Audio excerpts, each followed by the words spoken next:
When I applied for seminary, I had to undergo psychological testing to discern my mental fitness for ministry. This was in 1988 when Chris Gaudier's grandmother, Dr. Sue Cardwell, did the psychological evaluations for Christian Theological Seminary. She is now 103 years old, still sharp as a tack, as she was then, just a warm and brilliant woman. We exchanged emails this week, in fact. And as I said, just a brilliant woman, but still no match for the twisted psychosis that is Philip Gulley. So I was able to persuade her that I was fit for ministry by answering the Myers-Briggs personality test questions as I thought a pastor should. It now seems ironic that I would fib on a test determining my suitability for ministry, but then life is absurd, is it not? The test was sent away to be scored.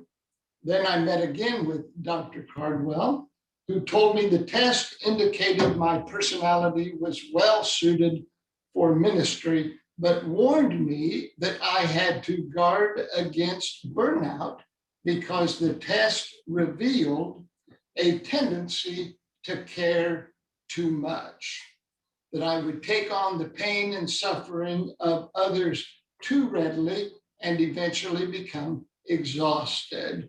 She told me I was an empath, the first time I ever heard that word. I nodded my head modestly, acknowledging this tragic flaw in my personality. And then she checked the box that said I was psychologically fit to be a pastor. And 10 years later, almost to the date, I resigned from my church, exhausted from taking on the pains and suffering of others too readily. We've been talking about the habits of wholeness, those behaviors and traits we must cultivate in order to be healthy and whole. We mentioned balance, giving each aspect of life its proper weight, place, and priority, lest we lose our sense of equilibrium and fall. And then we added patience, the calm acceptance that things can happen in a different order than the one we had in mind. Last week, we mentioned forgiveness, which we defined as the conscious, deliberate decision to release feelings of resentment or vengeance toward a person or group of persons who has harmed us, regardless of whether or not they deserve our pardon. And today I want to add another habit to our list, and that is the habit of empathy. Empathy, which the Palestinian writer Mohsen Hamid defines as finding echoes of another person in yourself. Finding echoes of another person in yourself. Empathy is our ability to be aware of the sorrows and joys of another human being. When we share our joys and concerns with each other every Sunday, that is an exercise in empathy. We're being asked to identify with another, to enter their joys and their sorrows so that the self becomes a we, becomes an us. We know someone is experiencing and exercising empathy when they refer to others as us and not them.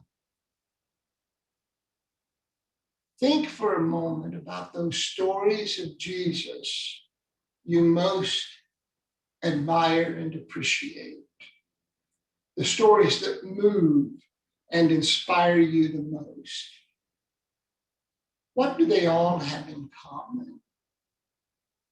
Aren't they all stories about Jesus recognizing the suffering of someone else and entering their suffering and then transforming it to joy? As our nation is plagued by the killing of Black people by law enforcement, isn't it abundantly clear that some of those we've entrusted with badges and guns are simply unable to empathize with the struggle of being Black in a nation of white power and privilege? Isn't it clear the suffering of Black Americans has been so pervasive?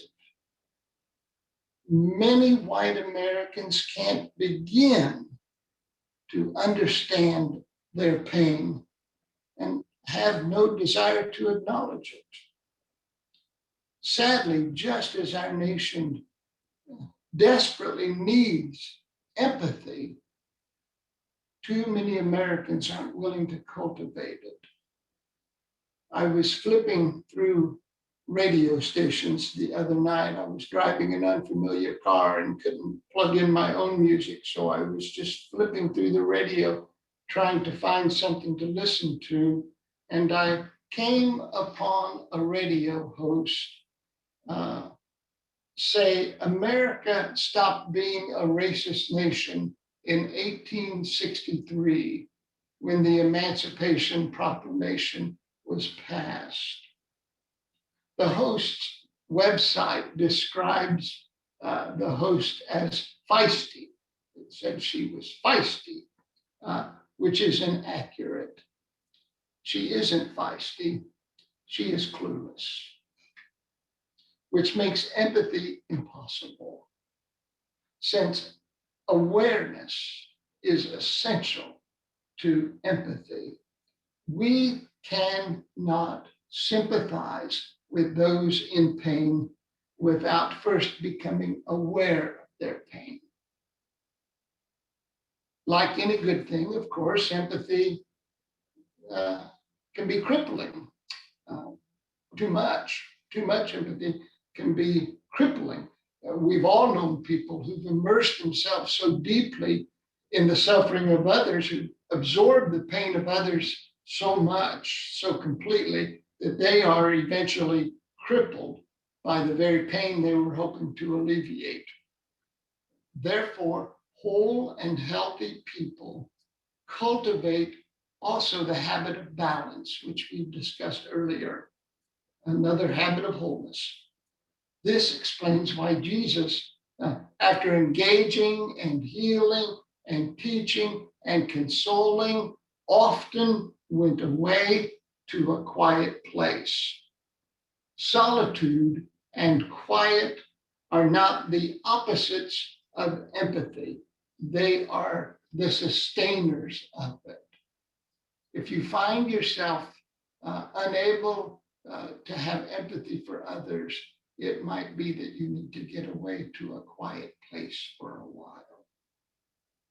I've often thought that if Quakers have a role in this world, it is to serve as voices for those who have no voice, to wield our power for those who have no power.